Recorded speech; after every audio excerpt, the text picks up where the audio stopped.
মে দিবসে শোভাযাত্রার আরো খবর জানাতে আমাদের সাথে যোগ দিচ্ছেন সহকর্মী নিবিড় সাহা। নিবিড়, শোভাযাত্রার সবশেষ কি খবর আছে আপনার কাছে? শোভাযাত্রায় অংশ নেওয়া মানুষ কি বলছেন?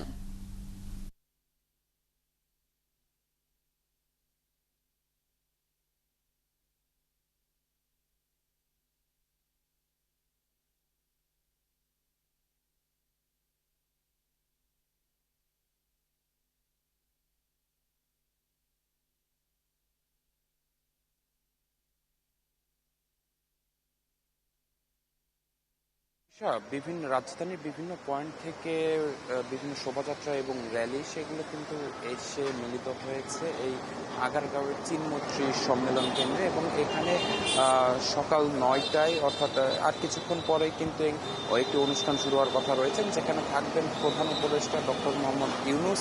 এবং একটু জানিয়ে রাখি যে উনি হয়তোবা কিছুক্ষণের মধ্যেই এই অনুষ্ঠানে আসবেন এবং এর আগে আমরা যেমনটি দেখেছি যে রাজধানীর বিভিন্ন পয়েন্ট থেকে শ্রম মন্ত্রণালয় সহ অন্যান্য বেশ কিছু সংগঠন এবং মন্ত্রণালয় তারা কিন্তু আসলে র্যালি নিয়ে তারা কিন্তু এই আগারগাঁওয়ের চিনমৈত্রী সম্মেলন কেন্দ্রে এসে পৌঁছায়। এবং আমি ছিলাম মানিক মিয়া এভিনিউয়ে, সেখানে ছিলেন শ্রম উপদেষ্টা।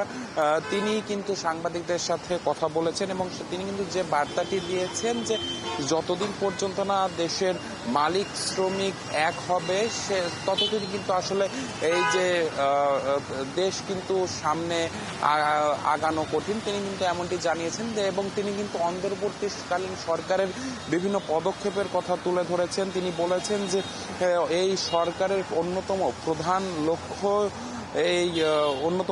লক্ষ্য এই শ্রমজীবী মানুষের অধিকার আদায় করা। পাশাপাশি তিনি নিশ্চিত করেছেন কিংবা আশ্বাস দিয়েছেন যে সামনের দিনগুলোতে শ্রমিকদের জীবনযাত্রার মান আর একটু সুন্দর করতে, আর একটু ভালো করতে, আর একটু উন্নত করতে তারা আসলে এই সরকার কাজ করে যাচ্ছে এবং তাদেরকে আরো বেশ কিছু প্রণোদনা দেওয়ার বিষয়ে কিন্তু সরকার ভাবছে এবং সামনের দিনগুলোতে তারা এই উদ্যোগগুলো নেবেন বলে তারা জানিয়েছেন। এবং জানিয়ে রাখি যে আজকে মহান মে দিবস উপলক্ষে কিন্তু আসলে রাজধানীর বিভিন্ন পয়েন্ট থেকে র্যালিগুলো এই চিনমৈত্রী সম্মেলন কেন্দ্রে এসে পৌঁছেছে। এবার কিন্তু যেমন প্রতিপাদ্যটি রয়েছে মালিক শ্রমিক এক হয়ে গড়ব এদেশ নতুন করে, তো সবকিছু মিলিয়ে কিন্তু সরকারের উচ্চ মহলে যারা রয়েছেন তারা কিন্তু একটি বার্তা দিয়েছেন, সেটি হলো বৈষম্যহীন বাংলাদেশের শ্রমজীবী মানুষের প্রতি কোনো বৈষম্য থাকবে না, তাদের মধ্যেও কোনো বৈষম্য রাখা হবে না। মালিক শ্রমিক সবাই একসাথে কাঁধে কাঁধ মিলিয়ে কিন্তু সামনের দিকে এগিয়ে যাওয়ার আহ্বান জানিয়েছেন সরকারের সংশ্লিষ্টরা। তৃষা।